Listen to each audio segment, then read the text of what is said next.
నా కుటుంబం ఎవరికి ఉండకూడదు ప్రభు అని ప్రార్థన చేసుకుంటూ ఉంటారు. రోజు అభ్యంతరకరంగా ఉండడం చాలా ప్రమాదకరమైన కీడు పరిస్థితి. ఇక ఆ కీడు ఎట్టబద్దే? పాస్టర్ గారిని పిలిపించి కొబ్బరి నూనె రాసి ప్రార్థన చేయించుకుంటే పోద్దా? నీ స్వభావాన్ని నువ్వు గ్రహించాలి. చిన్న పిల్లడికి అభ్యంతరకరంగా ఉన్నా దేవుడు ఊరుకోనన్నాడు. చూసారా? మనం అసలు సంఘానికే అభ్యంతరకరం అయిపోయాం, మన పక్కన ఉన్న వాళ్ళకే అభ్యంతరకరం అయిపోయాం. అనేక సార్లు మనమే అభ్యంతరకరం అయిపోయాం. మన కుటుంబంలోని బిడ్డలకు మనమే అభ్యంతరకరం అయిపోయాం. శోచనీయం, విచారకరం. అభ్యంతరపరిచే అనుభవాల్లో మనం ఎన్నడూ ఉండకుండా జాగ్రత్త పడాలి. స్తోత్రం, హల్లెలూయా. 43వ వచనం, నీ చెయ్యి నిన్ను అభ్యంతరపరిచిన ఎడల, కొంచెం ఇది కష్టంగా లేదు, నరికేయ్ అంటున్నాడు ప్రభు. నీ చెయ్యి నిన్ను అభ్యంతరపరిస్తే నరికేయమన్నాడు. ఎలా ఉందంటారు ఆయన చెప్తుంటే ఈ మాట?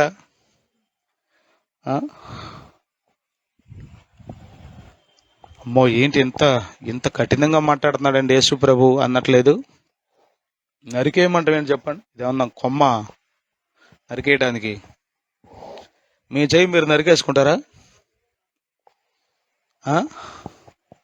నరికేసుకుంటారా? ఎవరైనా ఇష్టపడతాం నరికేసుకోవడానికి?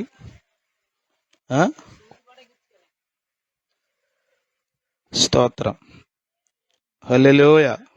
ఇక్కడ 3 విషయాలు చెప్పాడు, మీరు జాగ్రత్తగా గమనించండి. 1 చెయ్యి అన్నాడు, 2 పాదం అన్నాడు, 3వది కన్ను అన్నాడు. 3 మాటలు చెప్పాడు. 43, 45, 47 చదువుతాంలే. అంటే నీ శరీర అవయవాలు నిన్ను అభ్యంతరపరిస్తే వాటిని తీసి పక్కన పడేయమన్నాడు. అంటే ఆయన ఉద్దేశం ఏంటి? నరికేయమనా? అక్షరార్థంగా చదివితే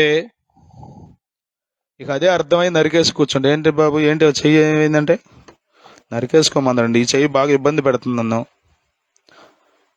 పాపం చేయడానికి నన్ను ప్రేరేపిస్తుంది, లోకాశల కొరకు పరుగులు తీపిస్తుంది. కాబట్టి నరికేయమన్నాడని నేను నరికేసానండి. అంటే ఇక ఎన్ని తర్వాత ఇంకోటి, ఈ చెయ్యి అయిన తర్వాత ఈ చెయ్యి ఉంటుందిగా. ఎడం చెయ్యి నరికేసావు అనుకోండి, కుడి చెయ్యి అభ్యంతరపరిచింది, కుడి చెయ్యి నరికేసుకుంటావు. కాలు అభ్యంతరపరిచింది, కాలు నరికేస్తావు. 2వ కాలు అభ్యంతరపరిచింది. ఇక అంటే ఏముంటుంది ఇంక నీకు? అంటే ఏంటి ఆయన ఉద్దేశం? ఒక్క మాట చెప్తా, వినండి జాగ్రత్తగా. అభ్యంతరాలు 2 రకాలు. 1 బయట నుంచి వచ్చే అభ్యంతరాలు, రాసుకోండి. బయట నుండి వచ్చేవి, బయట నుండి అంటే ఇతరుల ద్వారా మనకు కలిగే అభ్యంతరాలు. సమాజంలో నుండి కానీ, ఇంట్లో నుండి కానీ, సంఘంలో నుండి కానీ, దేవుని బిడ్డల దగ్గర నుండి కానీ, అన్యజనుల దగ్గర నుండి కానీ మనకు వచ్చే అభ్యంతరాలు ఉంటాయి. 2వది మనలో మనకు కలిగే అభ్యంతరాలు. ఒక గొప్ప దైవజనుడు అన్నాడు, నా శరీరమే నాకు పెద్ద శత్రువు అన్నాడు. మనకి ఎవరు శత్రువు? మనకి శత్రువు ఎవరంటే మనకు టక్కని పేర్లు గుర్తుకొస్తాయి.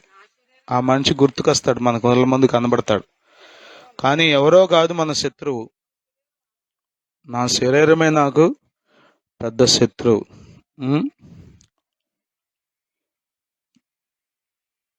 భక్తి చేయడానికి ఈ శరీరం ఒప్పుకోదు. పాపం చేయడానికి ఇష్టపడినంతగా భక్తి చేయడానికి ఈ శరీరం ఇష్టపడదు. లోకంలో తిరగడానికి ఇష్టపడినంతగా మందిరానికి రావడానికి పడదు. శరీరం ఎన్నో మాటలు చెబుద్ది, లోక విషయంలో అన్నిటికీ ఎగబడద్దు. కానీ ఆత్మీయంగా, నీతిగా, పరిశుద్ధంగా, దేవుని చిత్తానుసారంగా బ్రతికే దగ్గరికి వచ్చేసరికి ఏదో ఒకటి చెబుద్ది కదా. ప్రార్థన చేసుకోమన్నాం అనుకోండి, కాళ్ళు నొప్పులండి, కుర్చీలో కూర్చొని చేసుకుంటుందండి. ఆవకాయ ముక్కలు కొట్టేటప్పుడు కింద కూర్చొని కొడుతుందండి. యేసు రక్తమే అంటే సహజంగా మనకి అట్లా. ప్రభు అందుకే అన్నాడు, నీ చెయ్యి నిన్ను అభ్యంతరపరిస్తే దాన్ని నరికేయి. అంటే తీసి అక్కడ వారేయమని కాదు. దాని విషయంలో నువ్వు పూర్తి జాగ్రత్త తీసుకోవాలి. అర్థమవుతుందా? మీకు తెలుసు, ఈ పళ్ళు వ్యాపారం చేసేవాళ్ళు కానీ, కూరగాయల వ్యాపారం చేసేవాళ్ళు కానీ, ఉదాహరణకి టమాటా కుళ్ళిపోయింది ఒకటి ఉందనుకోండి, అదేం చేస్తుంది? మిగతా టమాటాలను కూడా పాడు చేసేస్తుంది. మనం అజాగ్రత్తగా ఉంటే 1/2 కిలో టమాటాలు 1/2 కిలో టమాటాలు పాడైపోతాయి. అదే ఒక్కటి తీసేస్తే మిగతావన్నీ బాగానే ఉంటాయి, ప్రయోజనకరంగా ఉంటాయి, ఉపయోగపడతాయి, కూరకు పనికొస్తాయి. అంతేనా? స్తోత్రం చెప్పండి. హల్లెలూయా. ఈ లైట్ నాకు కట్టే ఉందని ఎవరు కనపట్లే. నాకు ఇట్లా చూస్తున్నాను అనుకోండి, ఆ లైట్ నా మొహం పడి. ఓకే, అయితే నాకు బైబిల్ కనబడుతుంది. Thank you. అన్నిట్లో ప్లస్లు మైనస్లు ఉంటాయి. నీ చేయి నిన్ను అభ్యంతరపరిచిన ఎడల దానిని నరికివేయి. నీవు 2 చేతులు కలిగి నరకములోని ఆరని అగ్నిలోనికి పోవుట కంటే అంగహీనుడవై జీవములో ప్రవేశించుట మేలు. మీరు ఎంతమంది నరకాన్ని నమ్ముతున్నారు? నమ్ముతున్నారా నరకాన్ని? కొంచెం చెయ్యొత్తండమ్మా. వేసవకాలం అయ్యగారు చెయ్యొత్తలేమండి, శ్వాస వచ్చి పడిపోయేట్టు ఉండమంటారా? నమ్ముతున్నారా? నరకంలో ఏముంటుందంట? మనందరం సాయంత్రం కోసం ఎదురు చూస్తున్నాం. 4 ఎప్పుడవుద్దా, 5 ఎప్పుడవుద్దా ఏమని. సూరయ్య గారు కొంచెం సూరయ్య తగ్గుతాడని, అందుకని అప్పుడు ఎలుకలు కలుగులోంచి బయటకు వచ్చినట్టు మెల్లగా ఆడుకునే వాళ్ళు ఆడుకోటానికి, పని చేసుకునే వాళ్ళు. కానీ నరకం ఏంటంట? ఏంటి చెప్పండి? అది సాయంత్రం లేదు, కొంచెం చల్లబడే సెక్షను. చల్లబడితే ఎంత బాగుండో. ప్రభు అంటున్నాడు, 2 చేతులు కలిగి నరకములోని ఆరని అగ్నిలోనికి పోవుట కంటే అంగహీనుడవై. గమనించారా? ఈ 3 సందర్భాలు మీరు జాగ్రత్త గుర్తుపెట్టుకోండి. నీ శరీరం నిన్ను అభ్యంతరపరుస్తుంది. ఆ పాట ఉంటుందిగా, కన్నలేని కన్నులేలనయ్యా, వినలేని చెవులేలనయ్యా, నిన్ను చూడ మనసాయనయ్యా, యేసయ్యా నిన్ను చూడ మనసాయనయ్యా. అభ్యంతరపరచేటి కన్ను కలిగి అగ్నిలో మండే కన్నా, అభ్యంతరపరచేటి కన్ను కలిగి అగ్నిలో మండే కన్నా, ఆ కన్నే లేకుండుట ఏ మేలు, నాకు నిన్ను చూసే కన్నే యేసయ్యా, ఆ కన్నే లేకుండుట ఏ మేలు, నాకు నిన్ను చూసే కన్నే యేసయ్యా.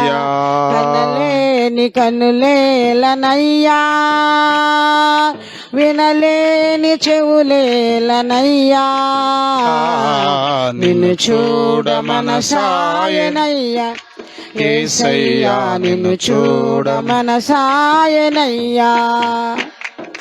రాజ్యమును విడచిన యేసయ్యా, నిత్య రాజ్యము నాకిచ్చావు గదయ్యా. రాజ్యమును విడచిన యేసయ్యా, నిత్య రాజ్యము నాకిచ్చావు గదయ్యా. అట్టి రాజులకు రాజైన నిన్ను చూడలేనట్టి కనులేలనయ్యా, అట్టి రాజులకు రాజైన నిన్ను చూడలేనట్టి కనులేలనయ్యా. కనలేని కనులేలనయ్యా, వినలేని చెవులేలనయ్యా, నిన్ను చూడ మనసాయనయ్యా, యేసయ్యా నిన్ను చూడ మనసాయనయ్యా. హల్లెలూయా. నీ చెయ్యి నిన్ను అభ్యంతరపరచదు చెప్పండి, అభ్యంతరపరుస్తుంది. శరీరం అండి ఆత్మకు విరోధంగా పనిచేస్తుంది. భక్తి చేయడానికి అంతగా సహకరించదు, నీతిగా బ్రతకడానికి అంతగా ఒప్పుకోదు, పాపం చేయడానికి సంతోషంగా గంతులేసినట్టుగా భక్తి చేయడానికి ఒప్పుకోదు, అభ్యంతరపరుస్తుంది. నీ శరీరం నీకు ప్రధానమైన శత్రువు, గుర్తుపెట్టుకో. ఎవరో కాదు, కొద్దిమందికి ఎవరెవరో శత్రువులు కనబడతారు. అవునవును, మనకు భూమి మీద ఎవరు శత్రువులు లేరు. ఒకే ఒక్క శత్రువు అపవాది, ఆ తర్వాత మన శరీరం మనకు శత్రువు, మన మనసు మనకు శత్రువు. పరిపరి విధాల తీసుకెళ్ళిపోద్ది ఇది. చంచలమైన మనసు ఆడేస్తుంది, ఆటంతా ఆడేస్తుంది కదా. ఎన్నో విషయాలు మనం చెప్తున్నాం వాక్యంలో నుండి, కానీ ఎంత చేస్తుంది ఈ శరీరం చెప్పండి? భక్తి చేసే విషయంలో ఎంత చేస్తుంది? ఏదో అక్షరార్థంగా చెయ్యి నరికేసుకోమని, కాలు నరికేసుకోమని, కన్ను ఓడబెరుక్కోమని కాదు సుమా. అక్షరార్థంగా తీసుకుంటూ పోతే శరీరంలో ఏ అవయవం ఉండదు ఇక నీకు. కానీ నీకు అది ఇబ్బంది కలిగిస్తుంది కదా, భక్తి చేయనీయకుండా దాన్ని నువ్వు సాధు చేయాలి, దాని విషయంలో బాధ్యత తీసుకోవాలి. స్తోత్రం, హల్లెలూయా. పంటకు కలుపు మొక్కలు ఎలా ఏరుతున్నావో, పంట పండడానికి బంగారు తీగట్ట ఏరేస్తున్నావో, పంట పండడానికి అనవసరమైనవన్నిటిని ఎట్లా తొలగించుకుంటున్నావో, నీ భక్తికి ఆటంకంగా ఉండేవి ఉంటాయి. నీ వస్త్రధారణ, నీ సమయం ఎక్కడ గడుపుతున్నావో అది, నీవెక్కడ మోసపోతున్నావో, ఏదైతే చేయకూడదని మరలా చేస్తున్నావో, ఏదైతే చేయాలనుకుని కూడా చేయలేకపోతున్నావో, దాని విషయంలో నువ్వు జాగ్రత్త తీసుకోకపోతే నీ శరీరం అమాంతం ఆరని అగ్నిలో పడిపోద్ది అని ప్రభు చెప్తున్నాడు. దేవుని స్తోత్రం, హల్లెలూయా, హల్లెలూయా, హల్లెలూయా. పాపికిని పాపానికి భేదం చెప్పినవాడు ప్రభు అయిన యేసుక్రీస్తు. పాపులందరూ చచ్చిపోవాలి అని ధర్మశాస్త్రం చెప్పింది, కానీ చచ్చిపోతూ వెళ్తే ఎవరు మిగులుతారు? చంపుకుంటూ వెళ్తే ఎవరు మిగులుతారు?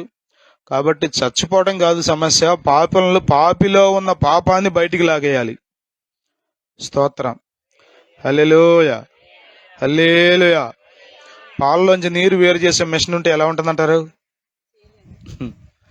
పాలలోంచి నీరు వేరు చేసి, ఇది హంస ఏదో వేరు చేస్తుంది అంటారు. ఎంతవరకు నిజమో మనకు తెలియదు, కానీ నాకైతే నేను ఎప్పుడు చూడాల వేరు చేస్తాం. కానీ నిజంగా వేరు చేస్తే ఎలా ఉంటుందంటారు? పాలు పోసే వాళ్ళందరూ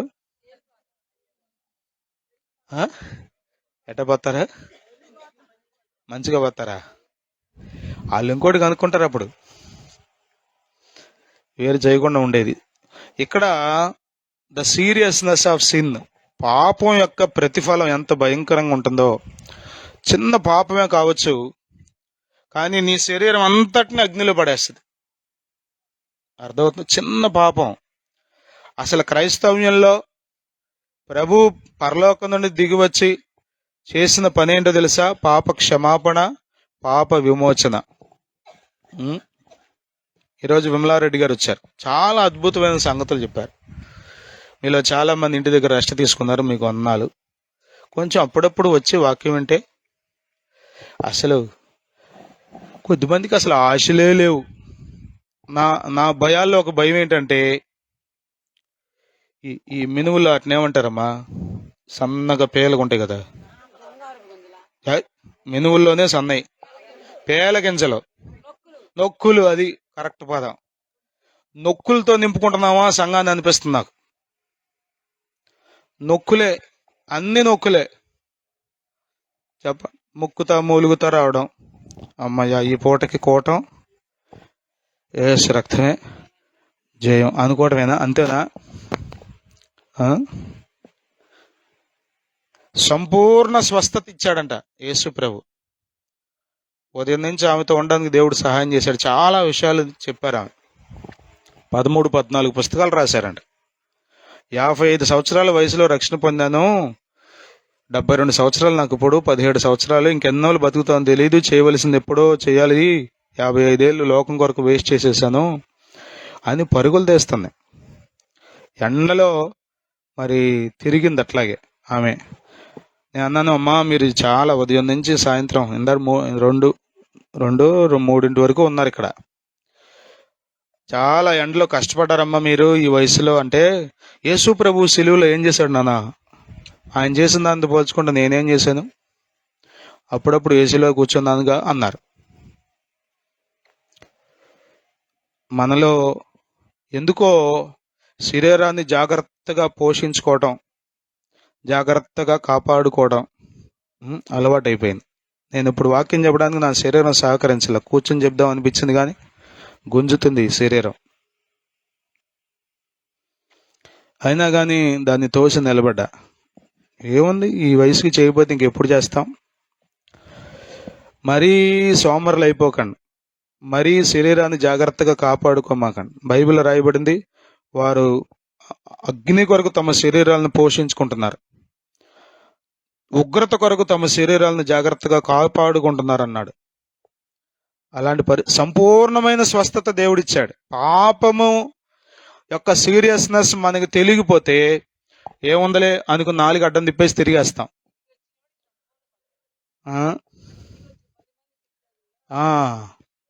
10 మందిలో 9 రాలేదు, ఒక్కడే వచ్చాడు. ఆ 9 మంది స్వస్థత పొందారు అంతే. కానీ సంపూర్ణ స్వస్థత పొందింది ఈ తిరిగి వచ్చి కృతజ్ఞతాస్తుతులు చెల్లించిన ఒక్కడే అని చెప్పాడు. చాలా విషయాలు చెప్పారు ఆమె. అసలు ఉదయం నేను 6:30 నుంచి ఆమెతో ఉన్నాను. ఏ హోటల్లో కూర్చుంటే ఎన్ని విషయాలు చెప్పారో. నా ఇంక చూసి అన్నారు, ఏంటన్నా మీ దగ్గరికి వచ్చిన దగ్గర అప్పుడు కంటే ఇప్పుడు ఎక్కువ మాట్లాడుతున్నాను అనిపిస్తున్నదా నీకు అన్నారు. మన దగ్గరికి వచ్చారు కదా 9 ఏళ్ల క్రితం, గుర్తుపట్టారు. ఎన్ని విషయాలో. రెస్ట్ తీసుకుంటారని చెప్పి లోపలికి పంపిస్తే రూమ్లోకి, నేను లోపలికి వెళ్తే బైబిల్ చదువుకుంటా కూర్చున్నారు. తపన 72 సంవత్సరాల వయసులో చెప్పండి. జమీందారు గారి కోడలామి, అన్నగారు మేనల్లుడు రాష్ట్రానికి ముఖ్యమంత్రులుగా చేశారు. జరగదంటారా? చెప్పండి. ఎందుకు పరుగులు తీస్తున్నారు చెప్పండి? పాపం యొక్క సీరియస్నెస్ మనకు అర్థం అవ్వాలి. దేవుని స్తోత్రం. హల్లెలూయా, హల్లెలూయా. చాలా వాక్యం నేర్చుకున్నారు ఆమె. ఆ వయసులో 65-70 సంవత్సరాల వయసులో ఎన్నో బైబిల్ కాలేజీలకు వెళ్ళి వాక్యం నేర్చుకున్నారు, కూర్చున్నారు.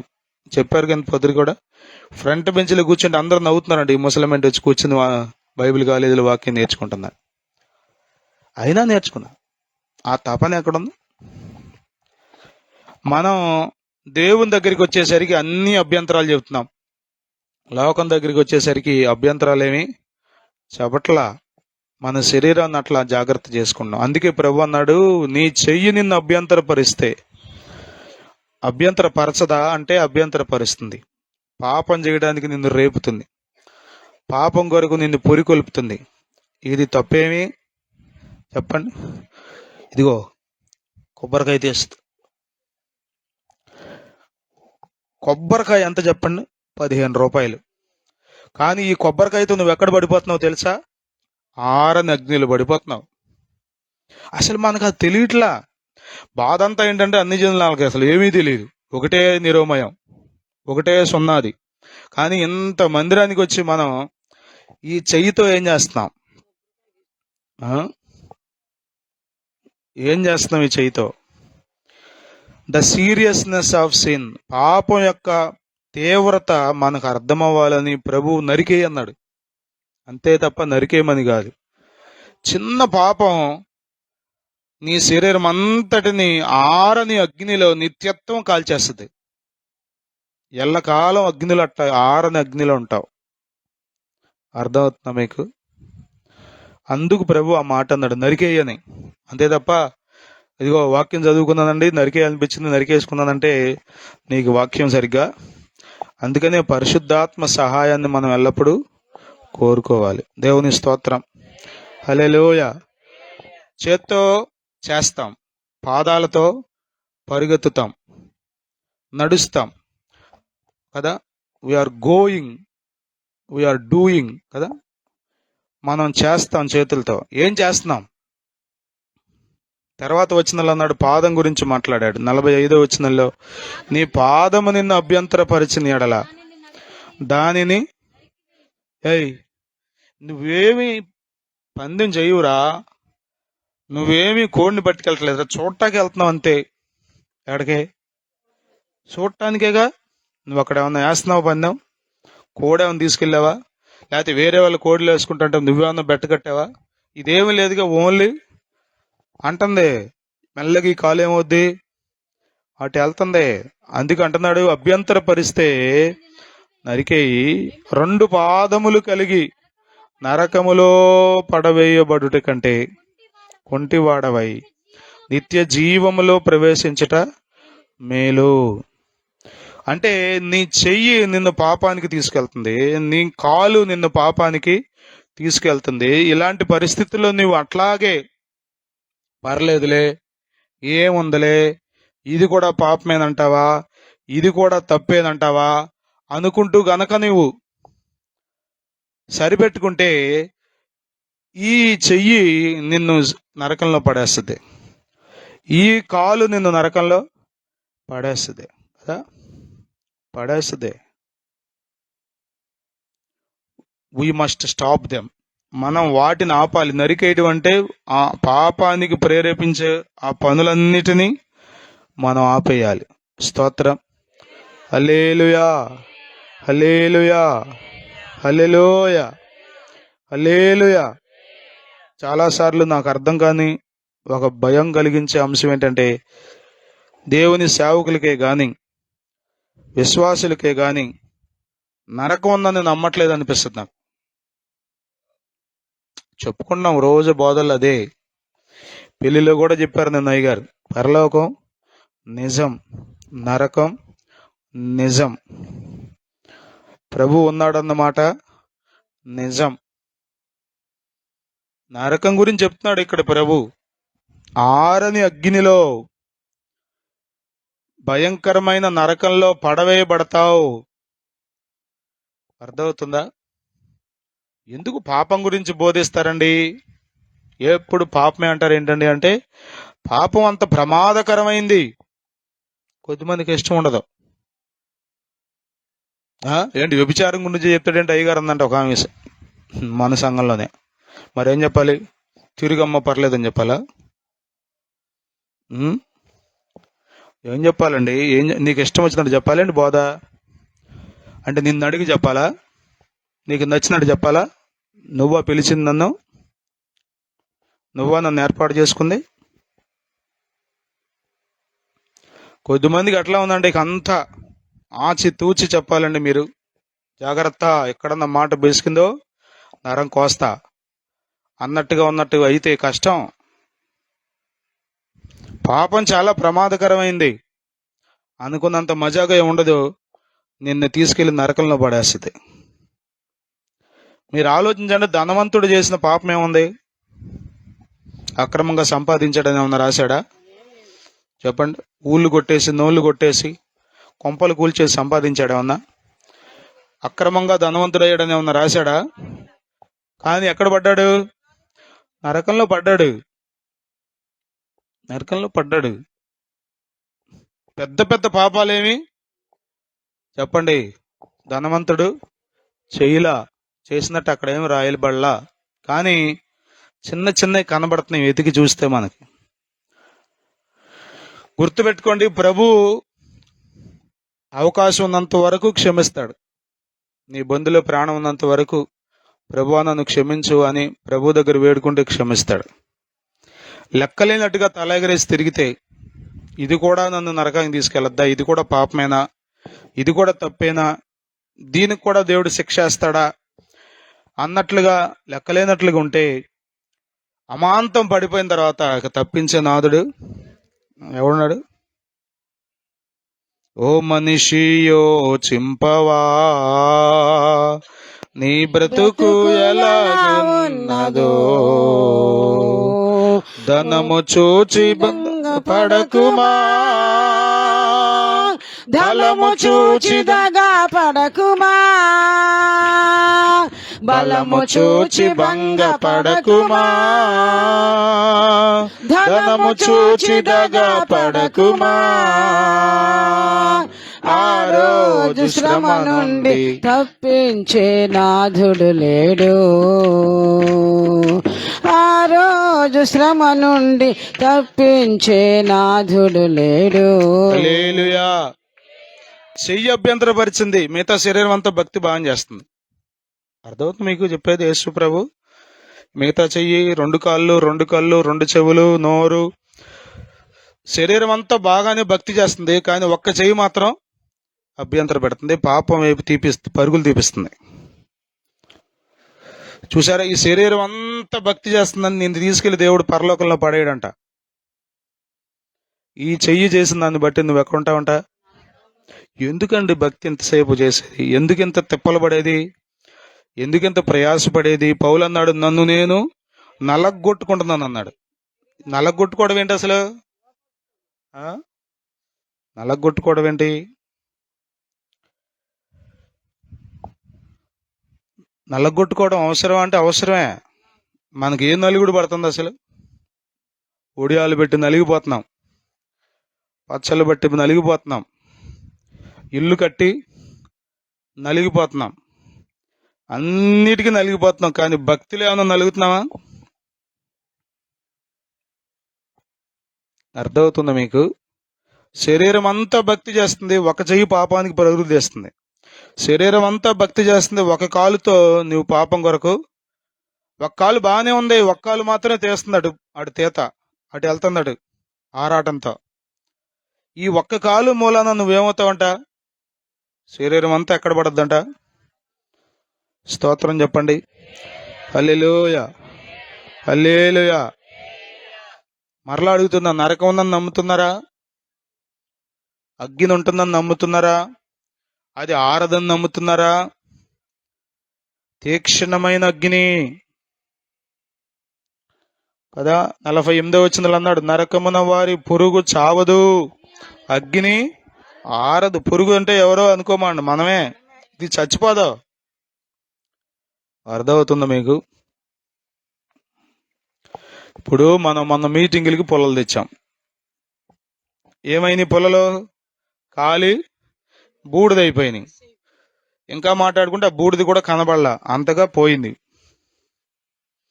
కానీ ఈ నరకంలో మనం పడితే ఏమవుద్ది చెప్పండి?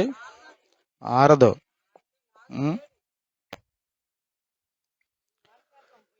మనం బహు జాగ్రత్తగా ఉండాలి, బహు జాగ్రత్తగా ఉండాలి. శరీరం అంతా నిన్ను భక్తి చేయించవచ్చు, కానీ ఎక్కడో చిన్న చూపులోనో, చిన్న మాటలోనో, చిన్న ఆలోచనలోనో నువ్వు దేవునికి దూరం అయిపోవచ్చు. కానీ నీ శరీరం ఏం కోరుకోవాలో తెలుసా? ఎక్కడ పొరపాటు ఉందో దాన్ని గ్రహించి దాని వైపు నువ్వు తిరగాలి కదా. 19వ కీర్తనలో అన్నాడు, తన పొరపాట్లు కనుగొనగలవాడు ఎవడు? అందరి పొరపాట్లు మనకు తెలుసు. నాలో ఉన్న పొరపాట్లు మీరు చెప్పమంటే, మైక్ తీసుకుని చెప్పమంటే అరగంట చెప్తారు. మీలో ఉన్న పొరపాట్లు చెప్పమంటే నేను కూడా చెప్తాను, ఎందుకంటే మన కళ్ళు అట్లా చూస్తాయి. కానీ నీ పొరపాటు నేను చెప్తే నాకేమి లాభం? నీ పొరపాటు నువ్వు గ్రహించాలి. ఒక క్రైస్తవుడు నిజముగా పరిశుద్ధాత్మ చేత నడిపించబడే అనుభవంలో ఉంటే అందరి పొరపాట్ల సంగతి అక్కడ పెట్టి తన పొరపాట్లు తాను గ్రహిస్తాడు. ఇదిగో ఈ 4 చూసావు, ఓ గదిరి పడుతున్నది, ఇది తొందర పడుతుంది, ఏది పడితే అది మాట్లాడుతున్నది, అర్థమవుతుంది నాకు.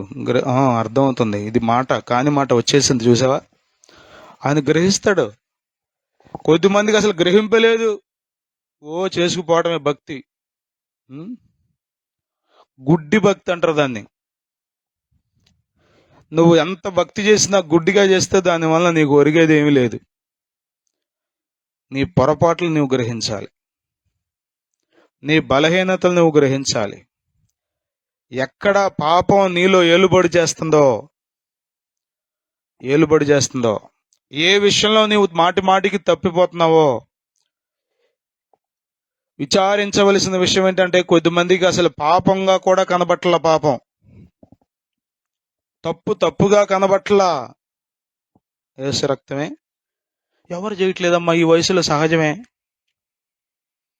ఈ వయసులో సహజమేనా? మరి చెయ్యి. ఇంక మళ్ళీ ఎందుకు అడ్డుపడతావు? తిరిగినన్నాళ్ళు తిరగని, చేసినన్నాళ్ళు చేయని, ఏమవుద్దో చూద్దాం. మనం ఎంత సమర్థించుకున్నా నోరు తెరుచుకుంది పాతాళం. వన్స్ అక్కడ పడ్డావంటే చెప్పండి, 2 కాళ్ళు ఆరని అగ్నిలో నలిగిపోవటమే, కాలిపోవటమే. బూడిదవదు, గుర్తుపెట్టుకోండి. మంట మండుతూ ఉంటుంది, కాలు అట్టాగే ఉంటుంది. అసలు ఆలోచించండి. అది వేడి తగులుతూ ఉంటుంది, కాలేమి.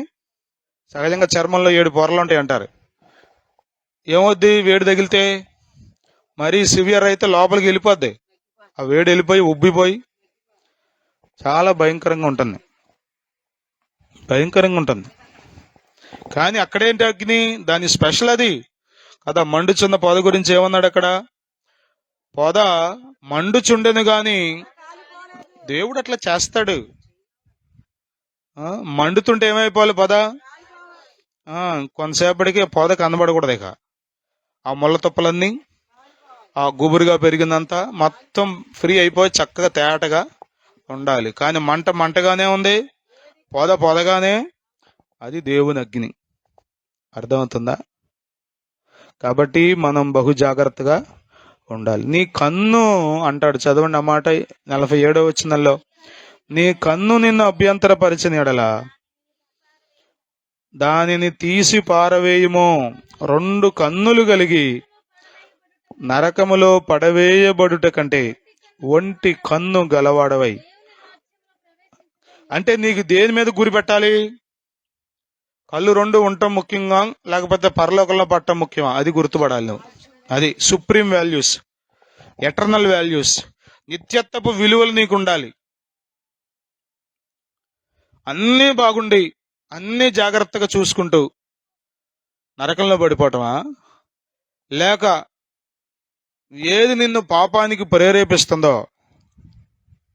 కన్ను చూడండి ఎంత అభ్యంతరపరుస్తుందో. మత్తయి సువార్తలో చదువుతాం కదా మనం.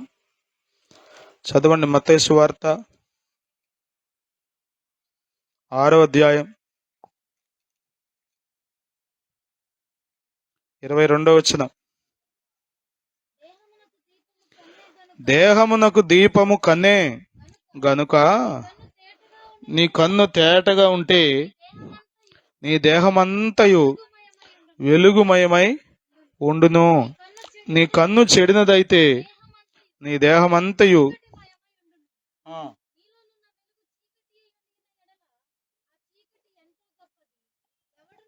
చాలమ్మా. ఆ చీకటి ఎంతో, అది కన్ను చాలా అభ్యంతరపరుస్తుంది. ఎందాడు చెప్పానే, ఇతరులందరి గురించి చూపిస్తుంది ఈ కన్ను. ఇతరులందరి గురించి బాగా తేటగా కనబడేటి చూపిస్తుంది. అసలు అబ్బో కనబడిపోతుంది. అసలు అంత తేటగా కనబడుతుంటే ఏంటి అసలు పట్టించుకోదేంటి అసలు? అంత దూలం కనబడుతుంటే అనుకుంటాం మనం. యేసు రక్తమే. 7వ అధ్యాయంలోనే మరలా అక్కడ తీర్పు తీర్చే దాని గురించి మాట్లాడాడు యేసు ప్రభు మత్తయి సువార్తలో. ఇదిగో నీ కంట్లో దూలం ఉంచుకుని సహోదరుని కంట్లో నలుసు. దూలం అంట. దూలం తెలుసా? దాని పిక్చర్ ఎలా వేసా అంటే పెద్ద చక్కదే, లోపల గుచ్చేసినట్టుగా చూపించాడు ఒక పిక్చర్లో. దూలం, కంట్లో దూలం ఏంటి అసలు? దూలం పడద్దా కంట్లో? అంటే ఎంత ఉందో చూసారా పాపం కంట్లో? ఎవరి కంట్లో ఉంది? నా కంట్లో ఉంది. కానీ ఎవరి కంట్లోది కనబడుతున్నది? ఏం కనబడుతున్నది? నాలుసు. మీకు తెలుసా, ఇది కూడా పాపమే. ఇది కూడా పాపమే. మనకేం తెలుసండి? మనకేం, మన చదువు ఎంత, మన జ్ఞానం ఎంత, మన ఆత్మీయ పరిపక్వత ఎంత, మనకేం తెలుసు? మనము నిన్నటి వారమే, మనకేమీ తెలియదు అన్నాడు యోబు. అంత గొప్ప భక్తుడు యోబు, నీతిమంతుడు, దేవుని దగ్గర మెప్పు పొందినవాడు, ఆ దిక్కు ప్రజలందరిలో గొప్పవాడు అన్నాడు. మనము నిన్నటి వారమే, ఏమీ తెలియదని మనం ఒప్పుకోవాలి. ఇక్కడ గుర్తుపెట్టుకోవాలి, ఎదుటి వాళ్ళ గురించి అస్సలు తెలియదు, నా గురించి కొంచెం తెలుసు అని మనం గ్రహించాలి. కానీ మనం అనుకున్నాం తెలుసా? ఇదిగో నీ బతుకంతా నాకు తెలుసా, నువ్వు ఎక్కడెక్కడ తిరిగావో, ఏమేమి చేశావో, యేసు రక్తమే. ఎవరిని రికార్డింగ్లు చేస్తున్నారు కొద్దిమంది. కాల్ రికార్డింగ్ తీసి ఆ రోజు 2013 సంవత్సరం మే నెల 2వ తారీఖున ఏం మాట్లాడావు తెలుసా? 2010 సంవత్సరం ఏం మాట్లాడావు తెలుసు? ఇదిగో నా దగ్గర రికార్డింగ్ ఉంది. యేసు రక్తమే. ఓరి నాయన, నీ దగ్గర రికార్డింగ్లు ఉన్న సంగతి తెలిసే మంచిదే, కానీ సర్వోన్నతుడైన దేవుని దగ్గర రికార్డింగ్లు ఉన్నాయి. ఇక తల ఎత్తడానికి లేదు, నోరు తెరవడానికి లేదు. ఆయన దగ్గర నిలబడితే, ధవల సింహాసనం ముందు నిలబడితే అంట, ఇదిగో ఆ దూతను చూచినప్పుడు అంట సమాధి దగ్గర కావలి వారు వణుకుచూ చచ్చిన వారి వలె పడ్డారంట. ఎవరిని? దూతను చూస్తేనే వాళ్ళు చచ్చిన వాళ్ళే పడితే, దేవుని దగ్గర నిలబడి, ఏంటి ప్రభా, నన్ను పరలోకంకి వెళ్ళొద్దంటావేంటి? నన్ను నరకానికి వెళ్ళమంటావేంటి? అసలు ఎట్ట వెళ్తాను నేను? ఏంటి తప్పు చెప్పు, అసలు ఏం చేశాను తప్పు చెప్పు అనే ఛాన్స్ ఉంటుంది అనుకుంటున్నారా? చచ్చిన వారి వల్లే పట్టమే, అంతే. ప్రియులరా, మనం బహు జాగ్రత్తగా ఉండాలి. పాపం చిన్నదే కావచ్చు, కానీ నీ నిత్యత్వాన్ని నరకంలో ఉంచేటట్టు చేస్తుంది. చేత్తో చేస్తున్నావో, కాలుతో చేస్తున్నావో, కన్నుతో చేస్తున్నావో, గ్రహించుకో. ఏది నిన్ను అభ్యంతరపరుస్తుందో గ్రహించుకో. ఏది నిన్ను దేవునికి దూరం చేస్తుందో గ్రహించుకో. ఏది నీవు రక్షణ పొందడాన్ని బట్టి దేవుని నీతిని సంపాదించుకున్నావో ఆ నీతిలో నుండి నిన్ను తప్పిస్తుందో గ్రహించుకో. ప్రియులరా, బహు జాగ్రత్తగా మనం ఉండవలసిన వారమైనా. కయీను, హేబేలు ఇద్దరు అర్పణ అర్పించడానికి వెళ్ళారు. దేవుడు హేబేలు అర్పణను లక్ష్య పెట్టాడు. దేవుడు కయ్యూను అర్పణను లక్ష్య పెట్టలేదు. అభ్యంతర పడిపోయాడండి కయ్యూను. అసలు కుదురుగా కూర్చుని ఒక 5 నిమిషాలు ఆలోచించవచ్చుగా. హేబేలును దేవుడు ఎందుకు లక్ష్య పెట్టాడు? నన్నెందుకు దేవుడు పక్కన పెట్టాడు? స్తోత్రం చెప్తారు ఒకసారి. హల్లెలూయా, హల్లెలూయా. కొంచెం కుదురుగా కూర్చుని ఆలోచిస్తే 5 నిమిషాలు అర్థం అవుతుందిగా. హెబ్రీ పత్రిక 11వ అధ్యాయంలో, హల్లెలూయా, స్తోత్రం. వాక్యం అంటే మీకు చాలా ఆశ పుట్టాలి. ఒక్కొక్క మాట చెప్పండి. బంగారం బిస్కెట్ దొరికినంత ఆశగా తీసుకోవాలి. అప్పుడు మీరు దీవించబడతారు. ఏందో చెబుతున్నాడు, మా కర్మకు వచ్చింది, ఎప్పుడు ముగిస్తాడు అన్నట్టు కూర్చుంటే మన బతుకులు తెల్లారిపోతాయి, అంతే. 4వ వచనం చదవండి. విశ్వాసమును బట్టి హేబేలు కయీను కంటే శ్రేష్టమైన బలి. చూసారా, విశ్వాసం గురించి మాట్లాడుతున్నాడు. హేబేలు విశ్వాసం గురించి ఆదికాండం 4వ అధ్యాయంలో మనకు అసలు కనబడదు. హేబేలు విశ్వాసంతో బలి అర్పించాడు, కయీను అంత విశ్వాసం లేదు అని కనబడదు మనకే. కానీ పౌలు చెప్తున్నాడు ఇక్కడ,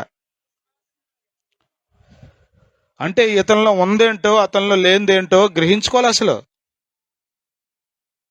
అసలు పెద్దోడు నేను, నన్ను ఎందుకు పక్కన పెట్టాలి? నన్ను ఎందుకు పక్కన పెట్టాలి? గింజుకుని ఏం చేశాడు? ముఖం అంటే చిన్నబుచ్చుకున్నాడంటండి. చిన్నబుచ్చుకున్నాడంట. హేబేలుని గురించి అద్భుతమైన సాక్ష్యం మనం క్రొత్త నిబంధనలో కూడా చదువుతాం.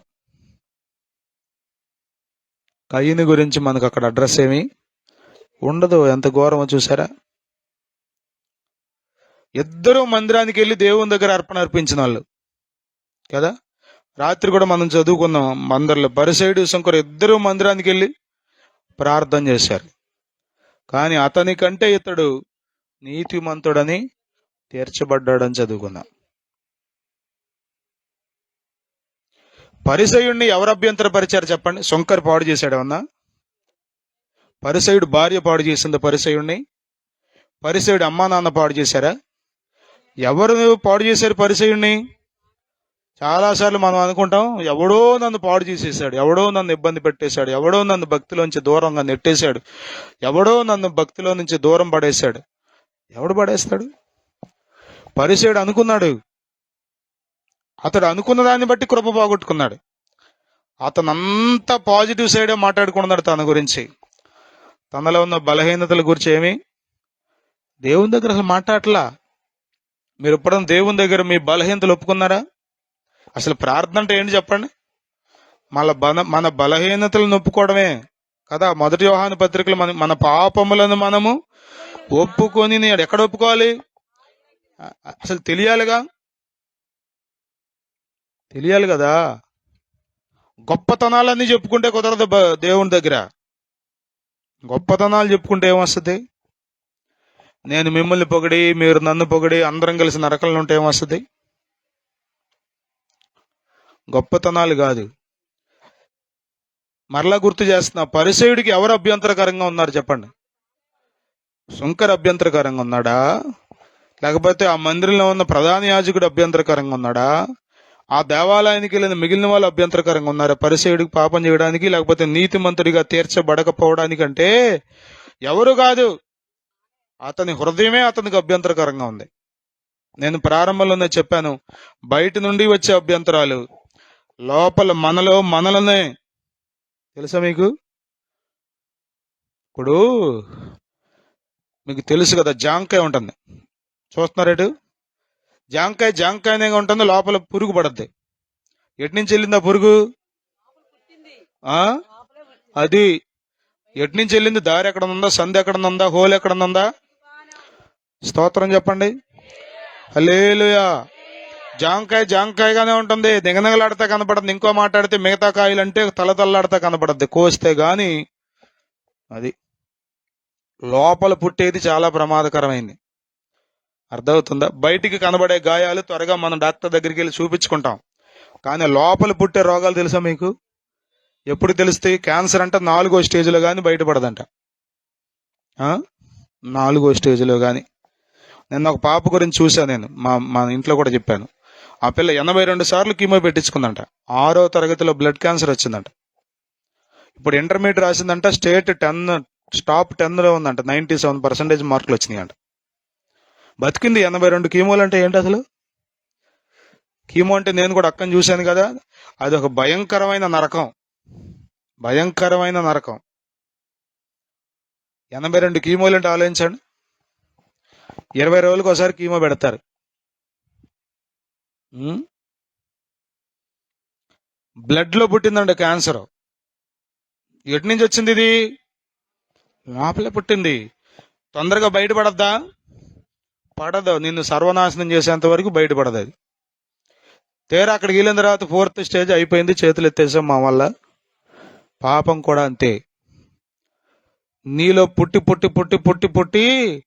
నిన్ను నరకానికి ఈడ్చుకెళ్ళిపోద్ది. అందుకని ప్రభు హెచ్చరిస్తున్నాడు, నరికేయి అంటే నరికేయమని కాదు, దాని విషయంలో ఒళ్ళు దగ్గర పెట్టుకుని జాగ్రత్త పడకపోతే ఆ ఒక్క చిన్న పాపం నీ భక్తంతటిని పాడు చేసి, నీ నీతంతటిని పాడు చేసి, నీ పరిచర్య చేసిన నన్నంతటిని పాడు చేసి, నీవిచ్చిన కానుకలంతటిని అక్కడ పెట్టేసి నిన్ను నరకంలో పడేస్తుంది. భక్తి చేయడం గొప్ప సంగతి, భక్తిని తరచి చూసుకోవటం గొప్ప సంగతి. అర్థమవుతుందా? పరిశుద్ధాత్మను పొందావా? భాషలు మాట్లాడుతున్నావా? ప్రవచన వరం ఉందా? భాషలకు అర్థం చెప్పే వరం ఉందా? ఇవన్నీ మంచివే. వీటికి మించి ఎక్కడన్నా పాపం చేస్తున్నావా? ఎక్కడన్నా దేవునికి ఆయాసకరమైన మాట మాట్లాడుతున్నావా? దేవునికి ఆయాసకరమైన మార్గాల్లో నువ్వు ప్రయాణం చేస్తున్నావా అని నిన్ను నువ్వు గ్రహించుకోవాలి. తరచి చూసుకోవాలి.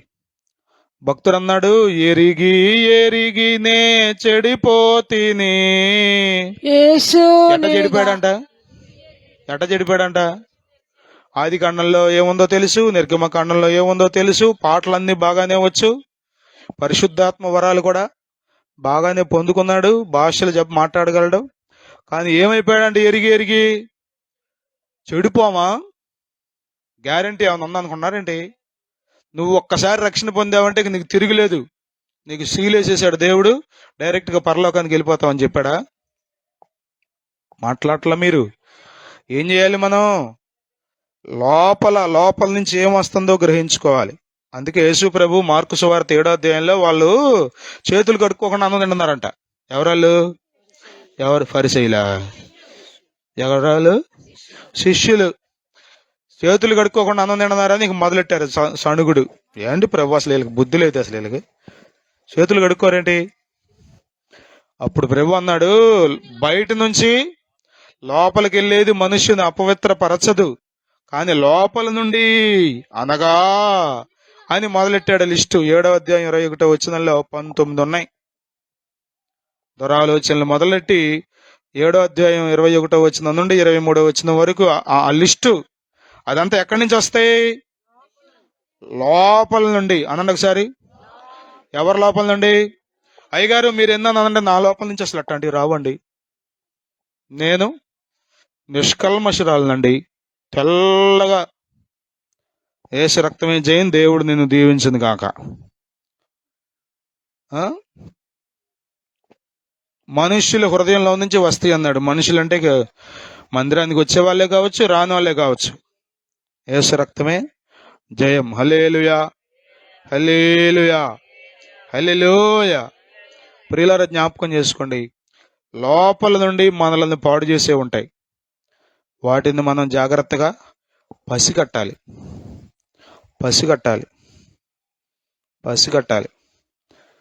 తల్లి జ్ఞానం కలిగింది అయితే ఏం చేస్తుంది?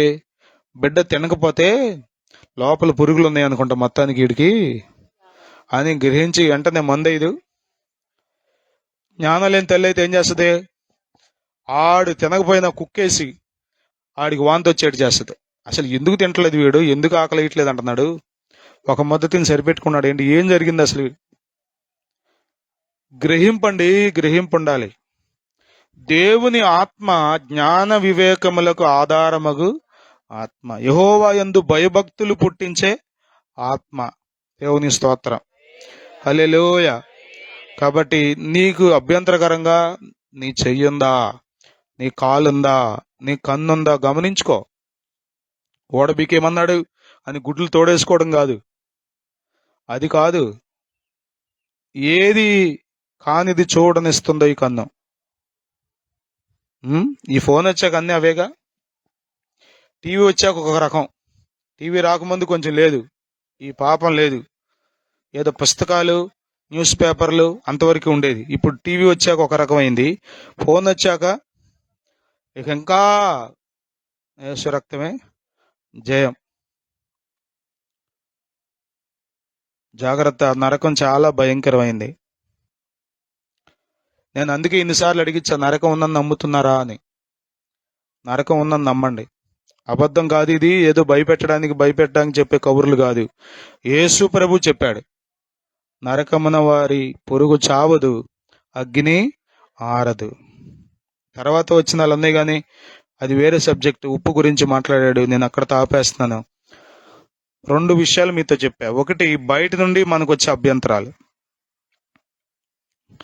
చాలాసార్లు మనం వాటిని జయిస్తాం. ఎవరన్నా మందిరానికి రావద్దంటే ఏదో రంగం చేసి మెల్లగా వచ్చి మందిరంలో కూర్చుంటాం. ప్రార్థన చేసుకోవడానికి వీలేదంటే ఆయన బయటికి వెళ్ళినప్పుడో లేకపోతే పడుకున్నప్పుడో లేచి ప్రార్థన చేసుకుంటాం. బయట నుంచి వచ్చే అభ్యంతరాలను జయించడానికి తేలికే, కానీ నీ లోపల నుండి నీకు వచ్చే అభ్యంతరాలు ఉంటాయే, అవి గ్రహించడం కష్టమే. దానిని కంట్రోల్ చేసుకోవటం, అదుపులో పెట్టుకోవడం, జాగ్రత్త పడడం కూడా బహు జాగ్రత్తగా ఉంటే తప్ప అర్థం కాదు. అందుకే ప్రభు అన్నాడు, నరికేయి. It's serious thing. అర్థమవుతుందా? డాక్టర్ ఏమంటాడు? కాలు తీసేయాలమ్మంటాడు. ఎందుకు అన్నాడు కాలు తీసేయాలని? నీ కాలు మీద ఆయనకి పుట్టింది రోగం, ఆలోచన పుట్టింది, చెడు ఆలోచన. ఈ కాలు తీస్తే నువ్వు కనీసం బతుకుతావని. కానీ ఈ కాలు పట్ల జాలిపడి ఈ కాలు అట్టాగి ఉంచావనికి ఏమవుతావు? 4 రోజులు బతికేదాన్ని ఇవ్వాలే పోతావని. అంతేగా? అది పాపం ఏంటో తెలుసా? అది పుండు. బైబిల్ రాయబడింది కొరుకుడు పుండు అన్నాడు. కొరుకుడు పుండు తెలుసా మీకు? ఒక చోట పుడద్దే, కానీ ఎక్కడికి వెళ్ళొద్దో తెలియదు. శరీరంలో ఎక్కడికైనా వెళ్ళిపోద్ది అది. దానికి ఉన్న గొప్పతనం అది. పాపం కూడా అంతే. మనం బహు జాగ్రత్తగా మన శరీరాన్ని కాపాడుకోవాలి. స్తోత్రం, హల్లెలూయ. నీ పాపం నిన్ను పట్టుకొని నరకంలో పడేస్తుంది. నీ పాపం నిన్ను దేవునికి దూరం చేసేస్తుంది. నీ పాపం నిన్ను అవమాన పాలు చేస్తుంది. నీ పాపం అందరి ముందు నిన్ను దోషిగా నిలబెడద్ది. కాబట్టి నీ శరీరంలో, నీ అంతరంగంలో ఏముందో గ్రహించుకో. బైబిల్ చెప్తుంది, ఒక్క పాపాత్ముడు అనేకమైన మంచి పనులను చేరుపోను. నువ్వు ఎన్నో మంచి పనులు చేయొచ్చు, భక్తి చేయొచ్చు, ప్రార్థన చేయొచ్చు, ఉపవాసం ఉండొచ్చు, దశంభాగం ఇవ్వచ్చు, పరిచర్య నమ్మకంగా ఒళ్ళు ఓనమైపోయేట్టు చేయొచ్చు. కానీ ఎక్కడో ఒక చిన్న పాపం నీ భక్తి అంతటినీ తుడిచేస్తుంది. ఏంటండి ఇంత భక్తి చేస్తే ఈ చిన్న పాపం పట్టుకుని నన్ను నరకంలో పడేస్తారంటే, పడేస్తాను అంటున్నాడు దేవుడు. పడేస్తాను అంటున్నాడు. కాబట్టి మనం ఎంతో జాగ్రత్తగా ఉండాలి. నేనేం పాపం చేశానండి, నాకే పాపం తెలుసండి, కొబ్బరికాయలు అన్నారు, నేను ఎప్పుడు తీయలేదండి.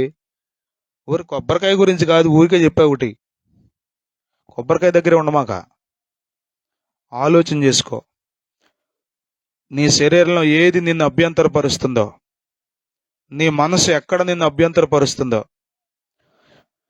పరిపూర్ణుడు కానివ్వకుండా, సంపూర్ణుడు కానివ్వకుండా నిన్ను ఎక్కడ పాడు చేయాలని చూస్తుందో గ్రహించుకో.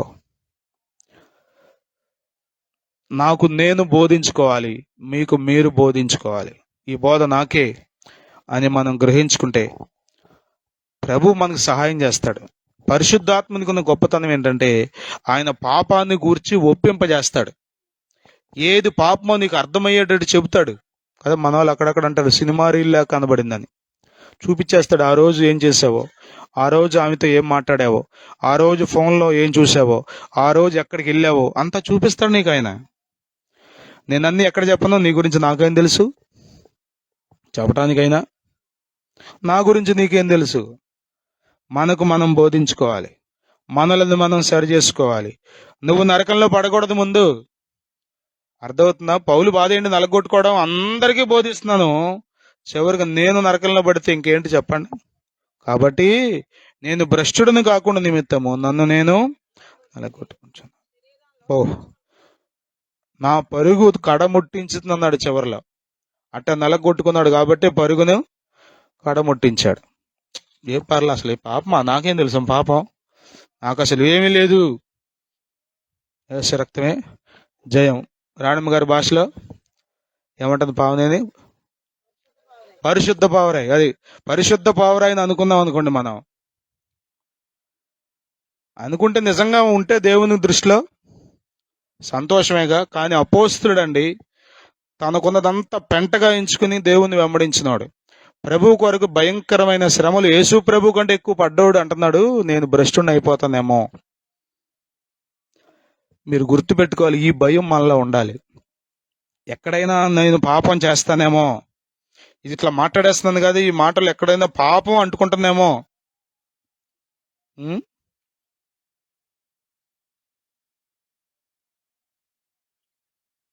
వాక్యం అండి జుంటె తేనె దారుల కంటే మధురం. రాత్రి అయ్యగారు వాక్యం చెప్తుంటే ఎన్ని విషయాలు నాకైతే అనిపించింది. ప్రభువా, ఎన్ని విషయాలు నేర్పుతున్నావు నాయన అనుకున్నా. ఎన్ని విషయాలు. ప్రభునందు ప్రియులరా, మనం నేర్చుకుంటూ ఉండాలి, జాగ్రత్త పడుతూ ఉండాలి, సరిపెట్టుకోకూడదు.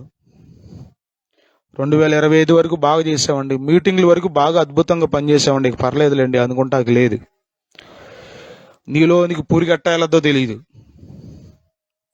అంతా బాగానే ఉంటావు, కానీ లోపల పుడద్దా పురుగు. ఆ పురుగు ఏం చేస్తుందో తెలుసా? నిన్ను విలువ లేకుండా చేసేస్తుంది, నిన్ను దిగంబరిందిగా నిలబెడద్ది.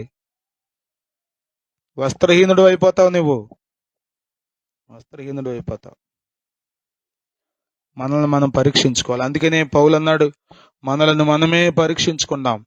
మనలను మనమే విమర్శించుకుంటే తీర్పు మిమ్మల్ని విమర్శిస్తే నాకేం వస్తుంది, నన్ను విమర్శిస్తే మీకేం వస్తుంది? నన్ను నేను విమర్శించుకుంటే చెప్పండి, మీ అందరూ ఎట్లా ఉన్నారో అని చూసుకుంటా పోతే నేనేం చేయగలను?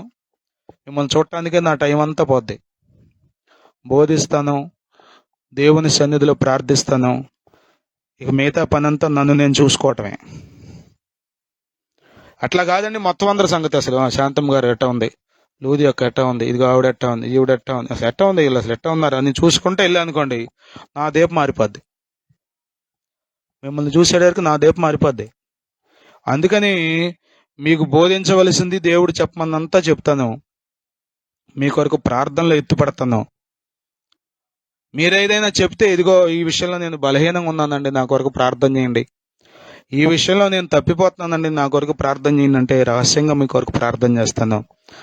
అంతకు మించి మీకు చుట్టూ నేను తిరిగితే నేను నరకంలో పడిపోవటం ఖచ్చితంగా ఖాయం. నా గురించి నేను గ్రహించుకోవాలి, నా మనస్సాక్షిని నేను నిర్మలంగా కాపాడుకోవాలి. చాలాసార్లు జెన్నీతో నేను చెప్తా ఇదే మాట, అమ్మా సేవ చేయటం గొప్ప సంగతే, దేవుడు పిలిచాడు మనని, సేవ కొరకు ప్రయాసపడుతున్నాం, కానీ మన భక్తిని మనం కాపాడుకోవాలి, మన నీతిని మనం కాపాడుకోవాలి, దేవుడు మనల్ని పిలిచిన పిలుపును కాపాడుకోవాలి. మనల్ని మనం ఓవర్కమ్ చేసుకున్నట్టుగా కనబడితే ఏం పర్లా, నాకు అసలు నాలో పాపమే రాదు, నేను అసలు పాపమే చేయను కదా. ఆ 2 పదాలు వాడాడు యోహాను పత్రికలో, మనము పాపము లేని వారమని చెప్పుకొని ఎడల అంటాడు. మళ్ళా కింద మనము పాపము చేయలేదని, లేదు చేయలేదని చెప్పుకుంటామంట. అసలు పాపమే లేదు, అసలు నేను అన్నాడు పాపం, ఈ 2 చెప్పుకుంటాం. మనం ఎంత తగ్గించుకున్నా ఏదో ఒక స్థాయిలో మన గురించి మనం మాట్లాడుకునేటప్పుడు ఈ మాటలు వస్తాయి. అది లేకుండా మనం జాగ్రత్త పడాలి. అబ్బా నలగొట్టుకున్నాడంటండి పౌలు. భక్తి అంటే ఏంటి తెలుసా? ఊరికి 4 గంతులు వేసి 2 గంటలు హడావుడి చేసి వెళ్ళిపోయేది కాదు. రోజు మీరు నలగొట్టుకోవాలి, రోజు ఎలా ఉన్నారో చూసుకోవాలి. నా బోధలు అభ్యంతరకరంగా ఉన్నాయో లేదో నేను చూసుకోవాలి, నా బ్రతుకు అభ్యంతరకరంగా ఉందో లేదో చూసుకోవాలి, నేను అసలు పరలోకానికి వెళ్తానో లేదో చూసుకోవాలి. ఎట్లా తెలుస్తుందండి మీకండి అంటే, వాక్యం అనే అర్థం, వాక్యపు ప్రమాణాలకు నా లైఫ్ కరెక్ట్గా ఉందా లేదా చూసుకోవాలి. అలా చూసుకుంటూ భక్తి చేస్తే ప్రభు ఒకరోజు వస్తాడు, లేకపోతే ఒకరోజు మనం ఈ లోకాన్ని దాటి వెళ్ళిపోతాం. నిత్యత్వంలో యుగాయుగాలు ప్రభుతో ఉంటాం. హల్లెలూయా. అందుకొరకు ప్రభు అన్నాడు, ఇదిగో అది ప్రాముఖ్యం, నిత్యత్వం ప్రాముఖ్యం. అగ్నిలో పడిపోమాకు, ఆ భయంకరమైనటువంటి తీక్షణమైన ఆరని అగ్నిలో ఉండడానికి ఇష్టపడమాకు, ఈ చిన్న చిన్న పాపాల కోసం ఆరాటపడి అని ప్రభు వాటిని చాలా గట్టిగా నొక్కి చెప్పాడు. నరికేయమంటాం ఏంటి చెప్పండి? ప్రేమ కలిగిన దేవుడు నరికేయమంటాం ఏంటి అంటే, అది ఎంత ప్రమాదకరమైందో అని ప్రభు చెప్పడం కోసం ఆ పదం వాడాడు. కాబట్టి పాపం చిన్నదే కావచ్చు, నీ శరీరం అంతటిని భ్రష్టు పట్టించి నేను నరకానికి ఈడ్చుకెళ్ళిపోద్ది. దాని విషయంలో జాలి పడమాక, ఏముందలే అనుకో మాకు. అర్థమవుతుంది? ఒక్క ఎలుకని వదిలేవనుకోండి, ఇంట్లోకి ఏం చేస్తుంది అది? ఒక్క ఎలుక ఇంట్లో వదిలిపెట్టి పానేలే ఒక ఎలుకేగా అని వదిలేరనుకోండి, ఏం చేస్తుంది అది? ఒక్క రాత్రికి చాలు మొత్తం పెంట చేసి వదిలిపెడద్దు. చేయదా చెప్పండి? ఫ్రిడ్జ్లో దూరద్ది, వాషింగ్ మిషన్లో దూరద్ది, మొత్తం కొట్టేస్తుంది. అయ్యగారు చెప్పారుగా, కొత్త ఫ్రిడ్జ్ తెచ్చారంట, కనీసం వాషింగ్ మిషన్ ఒక్కరోజు కూడా వాడలేదంట, పనికిరాదన్నారంట. ఎవరు చేశారు? ఒక్క ఎలుక లోపల దూరి చేయాల్సిన పెంట అంతా. అంతే. జాలి పడకూడదు పాపం విషయంలో, పానీలే అనకూడదు. No, never compromise with sin. పాపంతో రాజీ పడమాకు, భయం భక్తి కలిగి జీవించు. పరలోకం నిజం, నరకం నిజం. మనం నరకం నుండి తప్పించుకోవడానికే ప్రభు భయంకరమైన ఆ శిక్షను అనుభవించాడు. ప్రార్థన చేసుకుందాం. పరలోకం దిశగా